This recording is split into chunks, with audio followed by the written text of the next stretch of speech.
Hey, welcome to the Deep Dive. Today we're jumping into a really fascinating stack of sources, all centered around C.S. Lewis. And what's pretty cool is how one source puts his work right alongside J.K. Rowling's. That's right. So our mission today really is to unpack how authors, especially writing for younger readers, weave in these big themes, sometimes religious, sometimes, more generally moral. Then we'll dive deeper into Lewis himself. His thinking on core Christian ideas like atonement, sanctification, and even his take on science, which is surprisingly relevant. Yeah, the sources are great. We've got this scholarly piece comparing Narnia and Harry Potter directly, a study guide on the Screwtape Letters, a really in-depth academic look at his view of atonement, Right. and then parts of the book about his views on science. So a good mix. And one source really sets the scene, asking why authors even do this. Put big ideas in kids' stories. It suggests maybe modern writers, perhaps like Rowling, focus more on self-discovery, separate from any specific belief in God.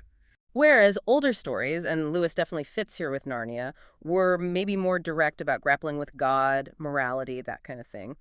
Okay, let's get into that Lewis and Rowling comparison from the first source.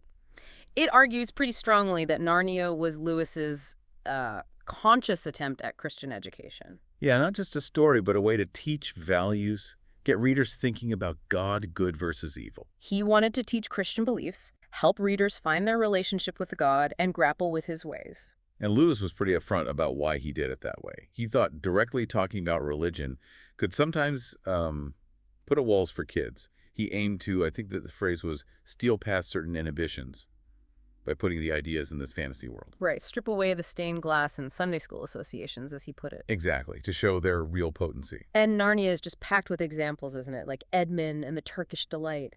The source links that craving straight to sin's enslavement. Totally. And the White Witch as the opposite of Aslan, cold, sterile, freezing everything.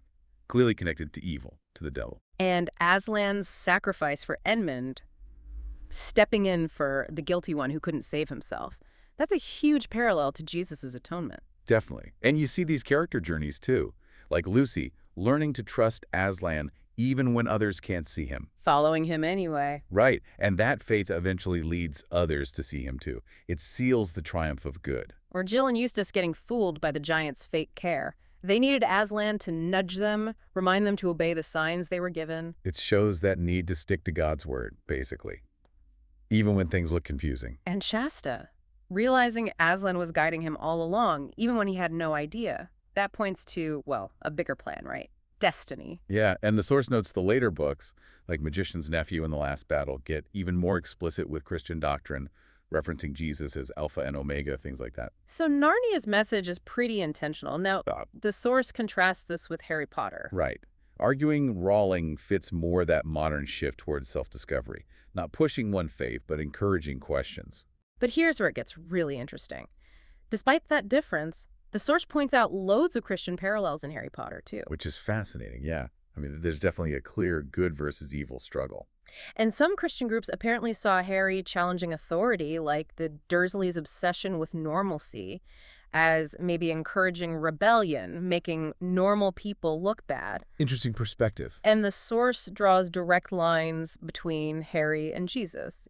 Harry breaking rules for a greater good, surrounding himself with the overlooked, like house elves, forgiving creature eventually.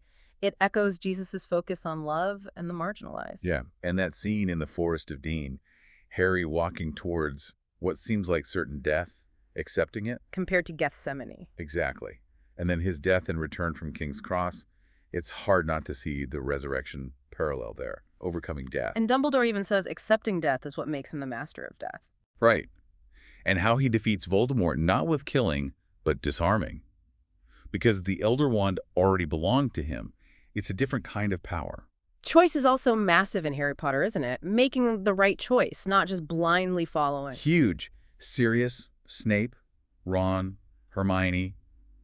Their choices define them and have real consequences. And sacrifice. That's central, just like Narnia. Harry's parents' sacrifice, that love protecting him. Is the one thing Voldemort just cannot understand. Yeah. It echoes Aslan's sacrifice. So the irony the source points out is pretty stark. Narnia, full of magic, widely accepted by Christians. Well, Harry Potter, with all these parallels and themes about facing fear, death, sometimes gets blacklisted by the same people. And Luna Lovegood's quiet faith in seeing her mother again. That hints at an afterlife, too. It does suggest that, yeah. Continuity beyond death. Okay, so Lewis is clearly embedding deep Christian thinking in Narnia. Let's dig into how he understands these big doctrines like atonement and sanctification based on the other sources. Well, one of the academic sources makes a strong case that Lewis's views on atonement, Christ's death saving humanity, and sanctification becoming more Christ-like are really coherent, not just random ideas. They're rooted in older theologians, people like Athanasius, Augustine, Anselm. And what's the core concept linking them? The source uses this term justitia, which isn't just legal justice, right? No, it's broader. It's like proper order. The divine setup of the world, the right relationship between us and God, even order within a person. So sin, for Lewis, following Augustine, it's basically messing up that order. Exactly. Through pride, disobedience, trying to be the center, wanting to be God, essentially, that disrupts the justitia. So atonement is about fixing that disruption, restoring the order. Precisely. And Lewis, according to the source, pulls from several traditional ways of understanding how it fixes it. Okay, like what? Well, there's the Christus Victor idea, Christ defeating evil, death, the devil. You see that clearly with Aslan beating the White Witch. Then there's the ransom or debt idea, Christ's life as a payment to free humanity from sin's claim, which fits justitia because the devil, or death, had a claim on sinners, but not on the sinless Christ. Like Aslan paying Edmund's debt to the witch. Exactly. He also uses the substitution idea of the innocent suffering for the guilty. Aslan dying instead of Edmund on the stone table. That's very clear. And finally, atonement as healing our corrupt nature. Christ's suffering reversing sin's damage on us, making restoration possible. So he doesn't just pick one theory. No, he weaves them. The main idea seems to be fulfilling the law about death, the consequence of sin, but through a voluntary, perfect death by someone who didn't have to die. Christ, or Aslan. Right. And accepting that death freely converts it from just punishment into a way to life. Aslan's sacrifice fulfills the deep magic, the old law, but in doing so, breaks its power and the witch's curse. Okay, so atonement is God restoring the order. What about sanctification? How do we get involved in that restoration? Sanctification, for Lewis, is basically us taking our proper place back in that divine order, voluntarily submitting our will to God's. He uses that famous image catching a good infection from Christ. And Narnia is full of pictures of that, isn't it? This transformation, like Eustace. Oh, Eustace is a prime example. His awfulness, greed, selfishness literally turns him into a dragon. Scary stuff. And getting back requires this painful process of humility, surrender, and Aslan having to do some pretty intense undiagnosing. It really shows Lewis's idea that we become what we pretend to be, or we find our true self only in God. Exactly. Or Edmund's journey. It wasn't just the specific bad things he did. The core problem was saying no to Aslan, aligning with the witch, with sin. His transformation is about repentance, shifting allegiance. Learning to put others first. Right. And the process Lewis describes isn't easy. It often involves hitting rock bottom like Eustace did, realizing you can't fix yourself. You have to surrender your will. Yeah. And keep trying after you fail, learning to depend on God. It's not just one-off actions. It's building habits that shape who you are. Humility, obedience are key. And community helps spread that good infection. Yes, community, spiritual practices, ways it gets transmitted. Okay, shifting gears a bit. Lewis wasn't just writing fiction and theology. He had strong opinions on science, too. One source from The Magician's Twin gets into this. Yeah, and what's crucial here is Lewis wasn't anti-science at all. He respected genuine science.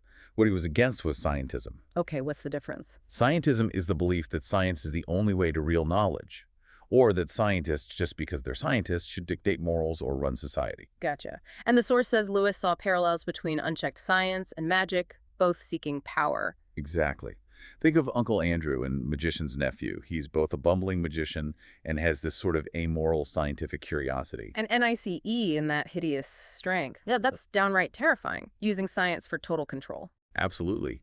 Aiming for this scientific utopia through, like, biochemical conditioning, manipulating brains, Lewis saw that as a huge danger. He also noticed people in his day had this almost blind faith in science, didn't he? Yes, sometimes trusting anything labeled science more than, say, history, an uncritical acceptance. And he had that famous argument about evolution, or at least how it was presented then, the fatal self-contradiction. Right. If reason itself is just an accidental byproduct of a mindless physical process, why trust our reason about anything, including evolution? It sort of saws off the branch it's sitting on. Hmm. Interesting point. And he questioned if complexity really just pops out of simplicity randomly. He used that analogy. The pile of rubble never turns itself into a house. Exactly. Complex things come from complex things. So for Lewis, the ultimate origin, the first beginning, probably had to be outside ordinary nature. And intelligence seemed like a good candidate for that outside cause, based on our own experience of making complex things. And the source notes that later intelligent design theorists picked up on some of these points. Yeah, arguing evidence points to an intelligent cause, but the source clarifies they usually see this fitting with common descent, Big Bang, etc. Not necessarily proving the Christian God from science alone, but saying the evidence fits intelligence better than pure randomness. So Lewis's main warning was about intellectual humility. Pretty much. Okay. Don't just swallow the climate of opinion, even in science. Question assumptions. Breakthroughs come from that. Or like Diggory resisting Jadis's temptation in Magician's Nephew, that deplorable word. Yeah, maybe representing destructive power like nukes. Resisting that temptation, standing up to the magicians of scientism, requires courage. Defending a bigger view of truth. And Aslan's warning about future tyrants who wouldn't care about joy or justice. Right, reinforces that fear of power divorced from morality. Wow. Okay, this has been a really rich deep dive. Seeing how Lewis wove his beliefs into Narnia, the contrast with Rowling, and his critique of scientism. Lots to think about. It really does show how powerful fiction can be, doesn't it? For exploring these huge questions about morality, reality, choice, sacrifice, whether it's explicit allegory or themes just baked into the story. So, thinking about all this, Narnia, Harry Potter, Lewis's ideas, what stands out to you listening? Does looking at Narnia this way make you think differently about faith? Does the Harry Potter comparison change how you see those stories?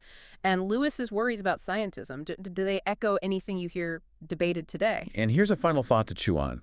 If Lewis, drawing on these ancient thinkers, was right, that reality has this fundamental proper order rooted in the divine, and that sin is basically pride messing up that order, what does that imply about where the chaos and suffering we see might come from? And what kind of order, then, is really worth seeking in our own lives and maybe the world?